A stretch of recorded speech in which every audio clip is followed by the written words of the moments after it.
Hello बच्चों and welcome to study with unique. मैं सुबह सर स्वागत करता हूँ आपका फिर से एक बार आप ही के पहले चैनल स्टडी विद यूनिक पर। बच्चों इस लेक्चर में हम 7.2 का बेसिक्स पढ़ेंगे। ठीक है, मैं 7.2 शुरू नहीं करना चाह रहा हूँ, जैसे कि मैंने आपको फर्स्ट लेक्चर में बता दिया था कि 7.2 का और एक बेसिक लेक्चर आएगा जिसे मैं बोलूंगा रिवीजन ऑफ 7.2। आप बोल लो सीधा सीधा बेसिक्स। ठीक है, इसकी एक रिवीजन हो जाएगी, 5 से 10 मिनट का लेक्चर रहेगा, उससे ज्यादा नहीं रहेगा। और फिर हम अगले ही लेक्चर से जस्ट स्टार्ट कर देंगे 7.2। ठीक है, तो वैसे तो मैंने पहले आपको रेफरेंस के लिए यहाँ 7.2 का एक क्वेश्चन ले लिया। ठीक है, तो देखिए किस तरीके से अलग है। बच्चे इस पार्ट से खास करके प्रोबेबिलिटी के डरते हैं। क्यों डरते हैं? क्योंकि इसमें आ जाता है ये नाग यानी कि इंटीग्रेशन। ठीक है, वो भी डेफिनेट वाला आता है क्योंकि लिमिट होती है इस तरीके से। तो हम ये पीडीएफ क्या होता है इसका मैंने आपको बेसिक आइडिया थोड़ा बहुत फर्स्ट लेक्चर में दे दिया था। ठीक है, फर्स्ट लेक्चर मैंने आपको सिर्फ इतना बताया था कि पीडीएफ एक्चुअली होता क्या है। ठीक है, आज हम देखेंगे कि पीडीएफ पूरा डिटेल में सीखेंगे क्या है पीडीएफ की कंडीशन और कब पीडीएफ लगाना है, और सीडीएफ भी क्या है यहाँ।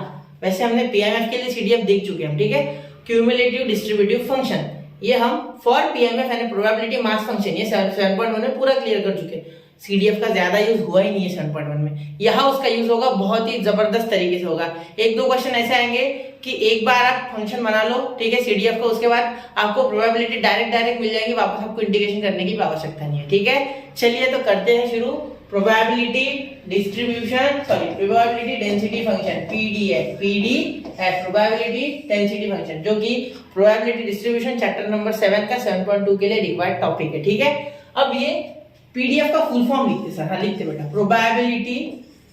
Probability density function. ठीक है बेटा, और ये जो है बहुत इंपॉर्टेंट है। ठीक है, ये क्यों इंपॉर्टेंट है? देखो जितने भी कंटिन्यूअस वैल्यूज है, ठीक है, रैंडम वेरिएबल दो प्रकार के होते हैं, ये हमने पढ़े हैं बेटा, आरवी एंड रैंडम वेरिएबल। एक होता है डिस्क्रीट, तो डिस्क्रीट के बारे में हम पूरा डिटेल में पढ़ चुके हैं पिछले एक्सरसाइज में। डिस्क्रीट यानी बेटा फॉर एग्जांपल 1 2 3 4 5 6। ठीक है, और कंटिन्यूअस यानी यहाँ भी कुछ ऐसे रहेगा। देखो कंटिन्यूअस यानी आपके रहेंगे 0 से लेके मैं बोल दूं x इज ग्रेटर देन और equal to 0 and x is less than और इक्वल टू 2। तो इसका मीनिंग क्या होगा कि 0 और 2 के बीच में जितने भी नंबर आते हैं सारे ऐड करो। मतलब 0 के बाद जो सबसे पहला नंबर आएगा, सपोज 0 0 0 0 2, तो या 1 आएगा। ठीक है, 1 1 ले लो आपकी इच्छा। ठीक है, तो क्या इसमें आपको कंसीडर कर रहे हो? नहीं, इसीलिए इसे डिस्क्रीट कहा जाता है। और कंटिन्यूअस यानी ये, ठीक है, इसे कहोगे आप continuous variable, continuous random variable. ठीक है, कंटिन्यूअस रैंडम वेरिएबल। ठीक है, इसका कॉन्सेप्ट मैंने आपको पहले लेक्चर में बताया था। ये तो मैं सिर्फ रेफरेंस के लिए पूरा लेक्चर बना रहा हूँ, जिससे कि रिवीजन भी हो जाए, आपको थोड़ा नॉलेज और बढ़ जाएगा। ठीक है, चलिए तो प्रोबेबिलिटी डिस्ट्रीब्यूशन डेंसिटी फंक्शन के बारे में पढ़ते हैं। ठीक है, जो कि प्रोबेबिलिटी डिस्ट्रीब्यूशन का सेकंड पार्ट है। ठीक है, ये रैंडम वेरिएबल आपको रिवाइज हो गया। रैंडम वेरिएबल यानी पॉसिबल वैल्यूज से बनेगा रैंडम वेरिएबल आपका। ठीक है, ऐसे समझ लो आप। तो ये डिस्क्रीट और कंटीन्यूअस का क्या माजरा है सर? अगर कोई बच्चा पहली बार ये देख रहा है या यहाँ तक पहुंचो तो आपको पता होगा कि डिस्क्रीट यानी हम पार्ट्स में देखेंगे 1 2 3 4 5 6 ऐसे कुछ डिस्क्रीट, मतलब इसमें गैप रहेगा कुछ इंटरवल्स में। लेकिन कंटीन्यूअस में क्या होगा? Direct continuous. जैसे फॉर एग्जांपल मैं बता दूं आपको, एक पकड़ लो आप, एज पकड़ लो, ठीक है, डिस्टेंस पकड़ लो, ठीक है, एज पकड़ लो, डिस्टेंस पकड़ लो आप, इसमें कोई गैप नहीं होगा। जैसे देखो आपको किसी ने बोला कि 1 किलोमीटर दूर मेरा गांव है, ठीक है, या 10 ले लो, 11 बोल दो, 11 किलोमीटर, तो आपको 0 से लेके तो 11 तक जाना है। बीच में सारे आ गए 0.01 0.11 या 0.00011 या 0.0000023, ये सारे आ गए इसमें। क्यों? क्योंकि ये कंटिन्यूअस है, ये कंटिन्यूअस चीज है। ठीक है, दूसरा टाइम, देखो एज, डिस्टेंस और टाइम। अब एज की बात करना चाहूंगा मैं, तो आप एक सपोज आप एक मोबाइल फोन लेते हो, ठीक है, तो कंपनी उसकी वारंटी देती है बेटा 2 साल 1 साल 3 साल जितना भी देती होंगी। जैसे ये डिस्प्ले, अभी इसकी 3 साल की वारंटी है, 3 से 4 साल की। ठीक है, तो ये 3 साल कंटिन्यू चल रहा है, मतलब इसकी एज कंपनी के लिए तो कंटिन्यूअस है ना वो, तो एज हमेशा कंटिन्यूअस होती है। जैसे एक छोटा बच्चा, ठीक है, छोटा बालक जब वो जन्म लेता है, ठीक है, तो जन्म लेने के बाद वो कंटिन्यूअस जीता है, या ऐसा होता है कि वो 25-30 पे एक बार इंटरवल लेगा, 5-6 साल तक दिखेगा नहीं, 5-6 साल तक मर जाएगा, उसके बाद 31 में वापस से जिंदा हो जाएगा, ऐसा होता है कि नहीं? कंटिन्यूअस चलता है। ठीक है, जैसे मैं अभी कंटिन्यूअस चलूंगा, ठीक है, एक समय के बाद क्या होना है आपको पता है, लेकिन वहां तक पहुंचना है हमें, तो कंटिन्यू पहुंचेंगे, कभी ब्रेक नहीं लेते, सांस लेना बंद करते क्या? सांस लेना भी कंटिन्यूअस है, तो ऐसा समझ लो आप। ठीक है, दूसरा डिस्टेंस, टाइम, देखो टाइम कंटिन्यूअस चलता है, टाइम में क्या ब्रेक आता है क्या? रोक दिया, डोरेमोन का गैजेट अपने पास नहीं है तो रुकेगा नहीं ना, टाइम रोक दोगे, फिर बाद में चलाओगे, फिर आप अपना काम कर लोगे, जैसे उसमें एक एपिसोड में होता है, आपने देखा होगा। तो छोड़ो, हमारे टॉपिक के ऊपर आते। तो यहाँ क्या होगा, टाइम है ना, टाइम ये कंटिन्यूअस है, पूरा कंटिन्यूअस टाइम है, इसमें कोई ब्रेक नहीं है, ठीक है। जैसे कि हम 1 साल के होते हैं तो बीच में कहीं दिन रुक जाता है क्या कभी, नहीं, कंटिन्यूअस चल रहा था। तो कंटिन्यूअस चीजों को ऐड करने के लिए हमें इस पीडीएफ की प्रोबेबिलिटी डेंसिटी फंक्शन की बहुत ज्यादा जरूरत पड़ती, क्योंकि इसके बिना काम हो ही नहीं पाएगा, डिस्क्रीट हार जाएगा। क्यों सर, आपने हमें फर्स्ट लेक्चर में बताया था, क्या बताया था सर आपने हमें फर्स्ट लेक्चर में, मैं खुद को ही बोल रहा हूँ, देखो क्या बोला था मैंने, जिसको याद होगा, 2 बंदे होते हैं अपने पास, मतलब 2 चीजें होती है, 2 चीजें ऐसी होती है जिसमें हम एडिशन कर सकते हैं इन मैथ्स, पूरे मैथमेटिक्स में। एक तो समेशन है, ठीक है, जहां से हम i = r = जो भी आप बोलो 1 से लेके n तक जाते हो आप, ठीक है। और दूसरा इंटीग्रेशन, तो इंटीग्रेशन तो इतना खतरनाक होता है कि ये किसे भी ऐड कर लेगा, -∞ से ∞ तक भी ऐड करने की इसकी लिमिट है, ठीक है। तो हमें ऐसा ही चाहिए था, हमें ऐसा ही चाहिए था, क्योंकि कंटिन्यूअसली नंबर्स होते हैं। आप अगर नंबर लाइन ड्रॉ करोगे ना तो यहाँ बीच में 0 आएगा, ठीक है, इधर -∞ और इधर ∞ होता है, यहाँ 1 2 हम ऐसा रिप्रेजेंट करते 1 2, लेकिन इसके बीच में के नंबर वो होते हैं लेकिन हम दिखाते नहीं, ठीक है, हम दिखाते नहीं। आपने 8th स्टैंडर्ड में अगर देखा होगा तो रिप्रेजेंट √3, रिप्रेजेंट √2, रिप्रेजेंट √5, तो ऐसा आप चॉप ऑफ बनाते थे, याद होगा आपको, ऐसे चॉप मारते थे आप यहाँ से ऐसे, ठीक है, फिर यहाँ पे वो नंबर रिप्रेजेंट करते थे। 8th में आपने किया, ये पहला ही चैप्टर है और उसमें पहला ही क्वेश्चन है, ठीक है। और 9th में आपने ये 2nd चैप्टर में सेकंड एक्सरसाइज की है, ठीक है, तो वो आप जरूर देखिए एक बार, ठीक है। सर इतना जल्दी आपने याद कैसे कर लिया, बैचेस चलती है ना बेटा, तो याद होता ही है, ठीक है। देखो -∞ से ∞ तक ऐड करने के लिए हमें सिर्फ और सिर्फ इंटीग्रेशन ही मदद कर सकता है, ये समेशन यहाँ काम नहीं आएगा, क्योंकि उसका यूज हमने पीएमएफ में कर लिया, प्रोबेबिलिटी मास फंक्शन में, पीडीएफ में यूज करेंगे। तो बाय डिफॉल्ट इसका फॉर्मूला जो होगा पीडीएफ का, अगर प्रोबेबिलिटी निकालनी है तो वो होगा p of x = x, p of x = x, ठीक है, इंटीग्रेशन, ठीक है, = x से अच्छा हम ये लेते कि > x, ठीक है, ये डिपेंड करेगा लिमिट कैसे लगाएंगे हम, ठीक है, लिमिट कैसे लगाएंगे ये डिपेंड करेगा। तो मैं एक फिलहाल सिंपल फॉर्मूला लिखता हूं, f of x, तो लिमिट देखो -∞ से ∞, मैं क्वेश्चन में और डिटेल में बताऊंगा, ठीक है। फिलहाल से कितना याद रखो, p of x = इंटीग्रेशन -∞ से ∞ f of x dx, ये फॉर्मूला आप यूज करोगे, ठीक है। तो सर आपने फॉर्मूला तो बता दिया, लेकिन अभी पीडीएफ की कंडीशन क्या है वो भी बता दूं ना हाथों हाथ। चलो, तो पीडीएफ की कंडीशन में आपको रेड पेन से लिख के दे रहा हूं। देखो, पहली कंडीशन होती है प्रोबेबिलिटी, कहीं भी चले जाओ, प्रोबेबिलिटी के कोई भी चैप्टर में, किसी भी फंक्शन में, कोई भी कॉन्सेप्ट पे हमेशा याद रखना, मैं थोड़ा तेजी से इसलिए बोल रहा हूं क्योंकि आपको पहले चीजें मैंने बताई है, ठीक है।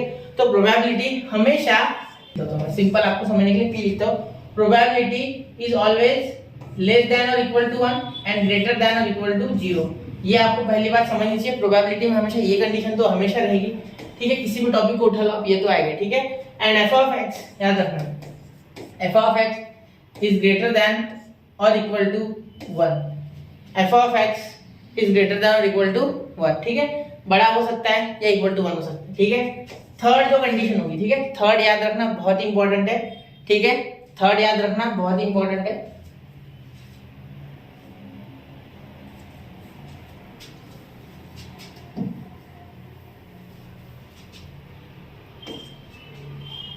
तो सेकेंड कंडीशन होगी बेटा आपकी f of x is greater than और इक्वल टू 0। याद रखना, 0 से कभी भी कम प्रोबेबिलिटी नहीं होगी, probability can't be negative, it can't be negative, can not be negative. याद रखना, प्रोबेबिलिटी कभी भी नेगेटिव नहीं हो सकती है, ये मैंने आपको फर्स्ट लेक्चर में बता दिया था, ठीक है, इतना देख लो। और थर्ड अगर हम देखेंगे तो थर्ड आपको हो जाएगा,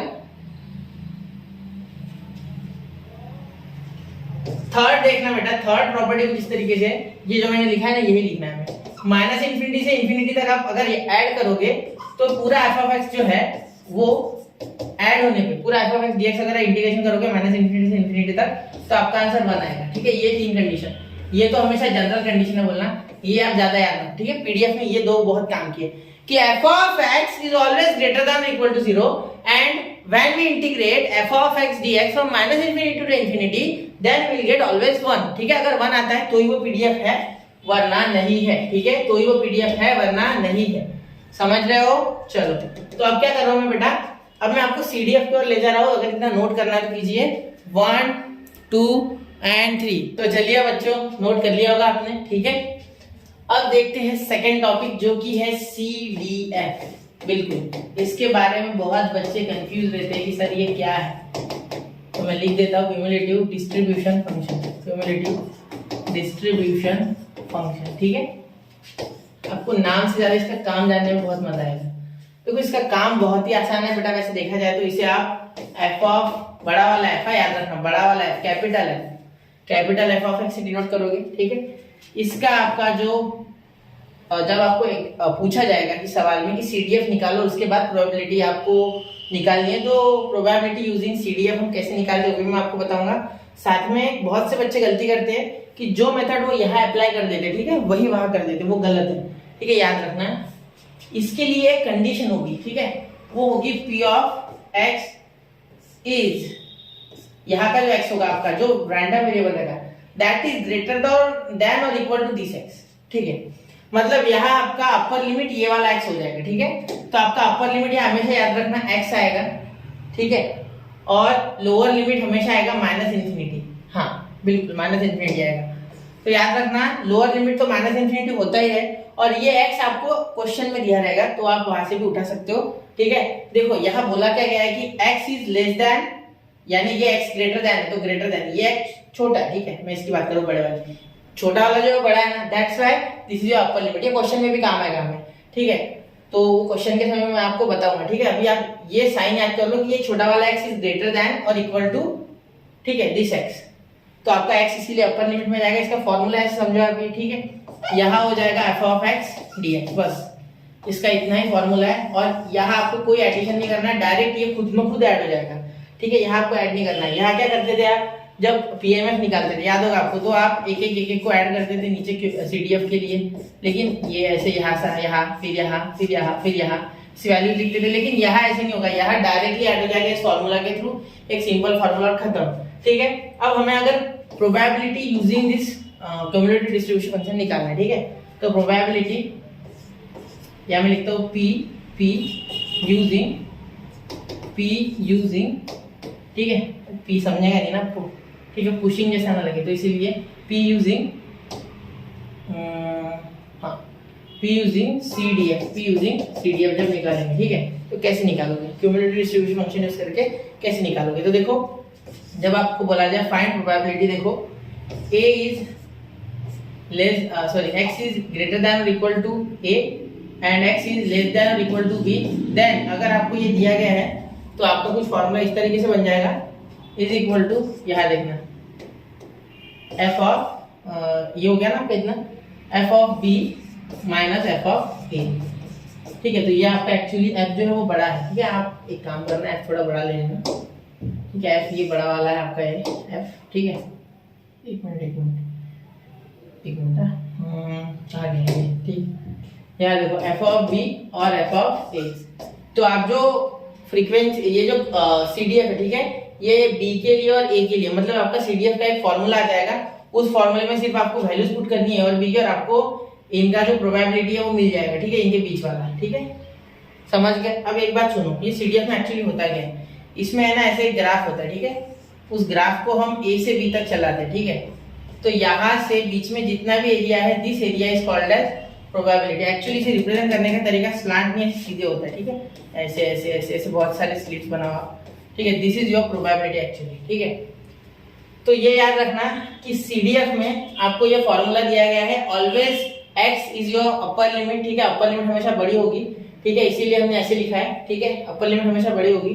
ठीक है, दूसरा, अगर आप CDF का एक फॉर्मूला निकाल लेते हो तो in that case PDF using CDF, P मैंने प्रोबेबिलिटी यूजिंग CDF बहुत ही आसानी से हो जाता है। ठीक है, आपको जिन दोनों के बीच में निकालने बोला है उनका आप CDF के फॉर्मूले में डाल दो वैल्यू, और इंटीग्रेशन एक बार इसका कर दो, तो यहाँ करने की कोई आवश्यकता नहीं, डायरेक्टली आप कर सकते हो। ठीक है बच्चा, चलिए इसे नोट कीजिए, 1 2 एंड 3, तो नोट कर लिया बच्चों। ठीक है, ये याद रखना f बड़ा वाला होता है। ठीक है, मैंने अभी गलती से छोटा f लिख दिया, तो छोटा f नहीं बड़ा f होता है। ठीक है, तो अब मैं और एक चीज आपको बता दूं, आपके मन में भी ये सवाल शायद आया होगा। ठीक है, कि सर एक्सपेक्टेड वैल्यू का कैसे, फिर वो तो चार्ट तो बने नहीं रहे, तो एक्सपेक्टेड वैल्यू कैसे निकालेंगे बेटा, उसका फॉर्मूला मैं रेड कलर से लिख रहा हूँ, देखो e of x is equal to integration minus infinity से infinity x f of x dx।